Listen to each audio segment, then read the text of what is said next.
In the vibrant, sun-drenched city of Madrid, lived a woman who was a constellation in her own right. Her name was Isabella Reyes. Her face was on billboards, her voice in award-winning films, and her life a curated collection of premieres and paparazzi flashes. Yet, beneath the dazzling surface, Isabella felt a strange emptiness. The roles were becoming repetitive, the applause a familiar echo. She longed for a story that felt real. One day, her agent handed her a script.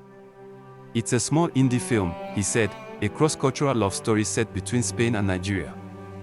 The male lead is still open." During the auditions, a parade of handsome, polished actors came and went.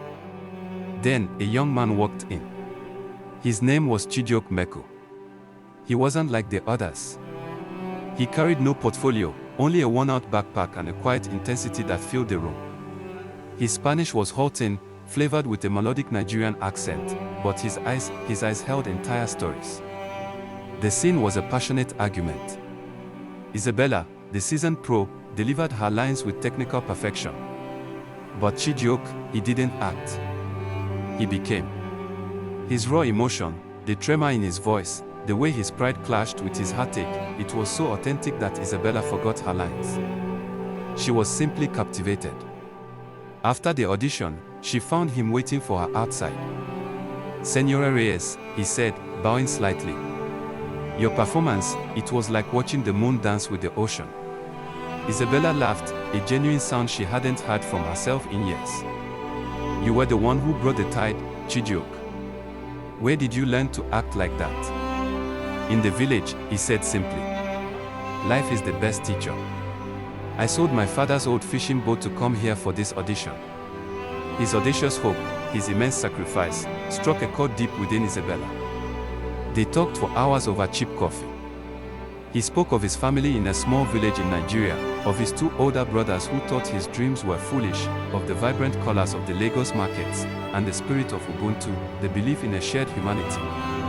Isabella, in turn, spoke of her loneliness at the top. A connection, fragile and beautiful, sparked between them. Against all odds, Chijioke got the part. During filming, their on-screen romance bled into reality. He taught her phrases in Igbo, she taught him the secrets of flamenco. He called her his golden calabash, a vessel of light and fortune. She called him her eagle, destined to soar. The film wrapped, and their love had only deepened. Chijioke had to return to Nigeria to secure a new visa. "Come with me," he whispered one evening. "See my country. Meet my family." Isabella agreed, seeing it as the ultimate adventure. She envisioned a romantic tour, a chance to see the world through his eyes. She told her team she was going on a private retreat. Discreetly, she booked a flight to Lagos. Chijioke's brothers, Emeka and Elvis, were not the proud siblings he had hoped for. When Chijioke spoke of his famous Spanish girlfriend, they saw not a love story, but a lottery ticket. Emeka, the eldest and most cunning, devised a plan. "If she is as rich as they say, she can help our family forever." A small donation. They picked Isabella up from the airport with exaggerated warmth. Instead of taking her to a hotel or their modest Lagos apartment, they drove for hours, deep into the countryside, to their ancestral village in Imo State. At first, Isabella was enchanted. The lush greenery, the lively chatter in a language she didn't understand, the children following her with wide-eyed wonder, it was authentic and raw, but the mood shifted that evening. The brothers led her to a small, clean but secluded hut at the edge of the compound. "For your privacy, my lady," Emeka said, his smile not reaching his eyes. Once she was inside, she heard the distinct sound of a wooden boat sliding across the dock. Panic set in. She was a prisoner. The next morning, Elvis, the more nervous of the two, slid a cheap burner phone through a crack in the window. "Call your people," he muttered. "Tell them you are safe. Then tell them to send 30 million naira.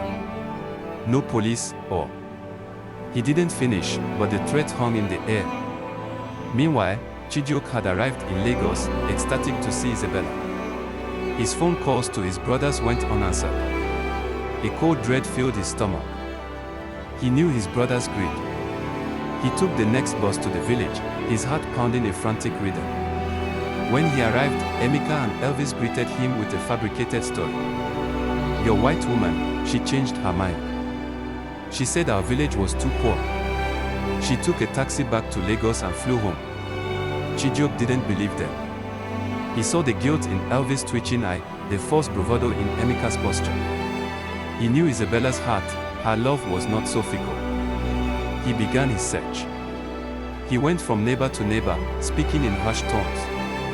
An old woman, Mama Nkechi, who sold herbs, pulled him aside.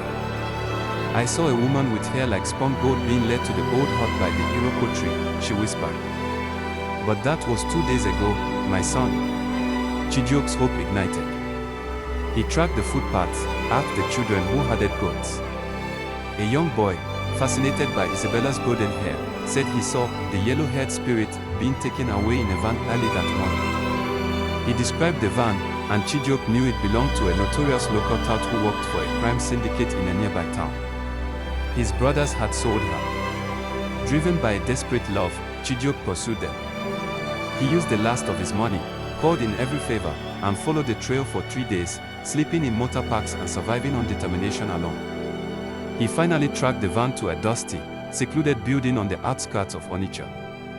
Bursting in, he found a terrified Isabella, her spirit bruised but unbroken. The kidnappers were shocked to see him. In a heated confrontation in Pidgin English and Igbo, Chijioke didn't fight them with his fists, but with his words. "Have you no shame?" he thundered. "This woman is my heart. You have stolen a calabash that holds my future. Do you think money from such an evil act will bring you blessing? It will be a curse that will follow our family name for generations." His passion, his reverence for her, shamed the men. The leader, a superstitious man, looked at Isabella, who stood tall despite her fear, and saw not a payday, but a person of immense dignity. Muttering, he let them go, warning Chijioke to control his family. Back in Spain, the story could have ended in bitterness. But a true folktale requires wisdom, not just a happy ending. Isabella was safe, but her trust was shattered. Chijioke was consumed with guilt. "I can never forgive them for what they did to you," he said, his head in his hands. But Isabella, the golden calabash, had been tempered by fire. "Chijioke," she said softly, "your brothers did not see me as a person. They saw me as a thing, a solution to their poverty. But you saw me when no one else did.